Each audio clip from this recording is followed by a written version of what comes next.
Growing up in Salinas, surrounded by sprawling industrial farms, Rudy Jimenez was set on following a different path. The son of farm workers, he witnessed conventional agricultural impacts on parents' health firsthand. While he also chose to become a farmer, he worked to create something different, building a vibrant educational 4-acre farm, Green Thumb Organics, just miles away from his hometown. Rudy now grows and distributes healthy organic produce through farmers markets and a CSA program. When he's not farming, Rudy also leads youth programming focused on healthy eating, food production, and preparation as a form of artistic expression, and advocacy for environmental, economic, social justice for formerly incarcerated and or migrant kids. With this important work and this important background, I introduce you to Rudy. Please tell us your story. I want to take you back to when I was a little kid, back in 1996. I grew up in a little farm, conventional farm, and I had the opportunity to every day wake up and see a lot of farmers in my backyard. 20 farmers just working out there every day. And for me, making that connection, seeing my dad in an environment where he's working with the land. And for me, I feel like he's spiritually connected to his work and how he carries himself.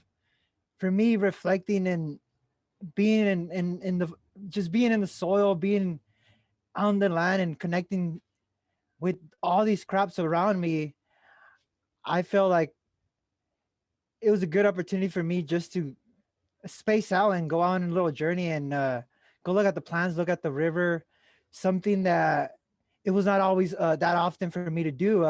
Certain days like Thursdays and Saturdays, I was not allowed to go outside because there's chemicals in the air and there's signs out there saying don't go into this field, don't go to this these acres of land that been sprayed. And for me, being in those environments where I was not able to go out, it made a lot of questioning myself and what kind of environment I'm living, and understanding that in that connection, me being out in nature, I had a responsibility to always be connected to where my parents came from and to respect the hard work that they do. And a lot of my parents always told me, you don't want to end up like me. You don't want to end up doing working in the fields. I hope that you go to school and get educated and follow your career, something that the regular careers that we see, being a doctor, being a police officer. And for me, I felt like a lot of those roles didn't fit for me. I seen my mom didn't have an education. She came to the States, not learn how to read or write. And I felt like I had a lot of responsibility to translate to my mom and to be that person that always take the phone calls, take certain things to for sure to make sure that she getting the message, what other people were trying to tell her. And my mom also didn't want to work in the fields, so I felt like she took another avenue and she developed her own business, becoming an entrepreneur. And with no education, she started believing in some products that she was introduced to, and the products that we would normally use were aloe vera products, Salinas, something that it brings a lot of healing when you use internally and outside your physical body. And when I was not at the farm, I was going out to little cities around my community and talking about health and try to promote health. And I felt like a lot of our my people that were out working in the fields were very shy to come out and to talk about their health. And sometimes it can be very scary to talk about our health problems or health issues that we're having. And I feel like it was my opportunity for me to go out there and to talk about how important it is to take care of yourself and to look at your body like a moving vehicle. And if you're working out in the fields, you got to make sure that you're eating the best food. And for me, as growing up in the farm for 12 years old until I was 12, uh, for me, it was like a spiritual journey as a kid to always look at myself as a child, as a grown up, as I'm growing up now. And the time that by the time I turned 12, my parents decided to move into a big city. And in this city, it was a little bit different for me. The city was Salinas. It's our biggest city in Monterey County. And for me, I felt very disconnected just being around concrete all the time and knowing that it's known for a lot of people travel to Salinas to get their food. It's the biggest city in the Central Coast. And just knowing a lot of people go to the city and knowing that we grow so much food and not any grocery has organic food. So all these little cities in Monterey County, from Salinas all the way to King City, are little cities where a lot of immigrant farmers live. And they all, every Sunday I see them coming into big grocery stores here in our community and not having that local accessible food in our city and our communities. And for me, working at a grocery store, 90% of the food, it comes in little packages or it's processed. And for me, a lot of this food is not the best food. We shouldn't take some of the language. It's something that we can't even pronounce. So I started questioning a lot of this processed food, how it got into our communities when we grow so much abundance vegetables. And in every corner for me, I would just look at a liquor store. So I felt like not having access to organic food, and the narrative was always we have a gang problem in our community, and knowing that the average age of in our community, it's around under 25 to 30 years old.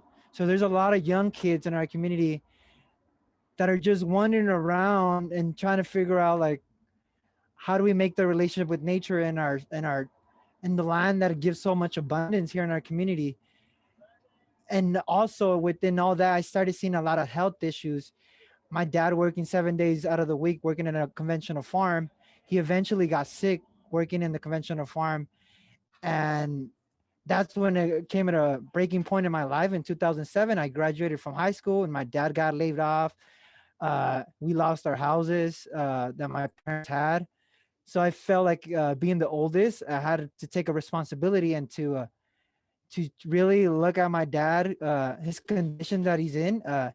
He was just sitting down in the at the house, just watching TV every other day and taking his medication. And I feel like he's an outgoing person, out in nature every day.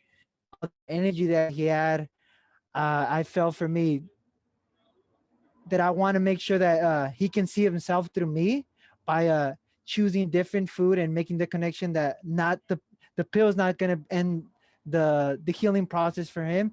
The healing process is going back to him, to back to his own practices. And in 2014, I decided to take a program called Agricultural Land-Based Association, where I had the opportunity to take my dad to school and to teach about organic farming, something different than what he was brought up in these big corporation farms around my community that grow a lot of monocrop, a lot of just one crop. So not knowing so much vegetables and just knowing 5 vegetables that are grown in my community, I started questioning like, this is not the proper diet for me. This is not something that's going to sustain me. Most of the food that we grow, we just grow it for looks. So I felt like it didn't have the proper taste. So when I got into organic farming, I started learning more about the soil, learning that the soil that we walked in every day is alive, and we sometimes we take it for granted. And for me, it's always making sure connecting back to the soil and bringing my dad and sharing those stories with me every day now. When I didn't have the opportunity with him to be out there in the fields, when we moved into Salinas, we he started working at a different conventional farm where I was not allowed to go into the facility no more because of the stuff that they're applying in these fields. And when we would come home, I would try to go hug him, and my mom would have not allowed me to give him a hug because of the chemicals that he has in his clothing.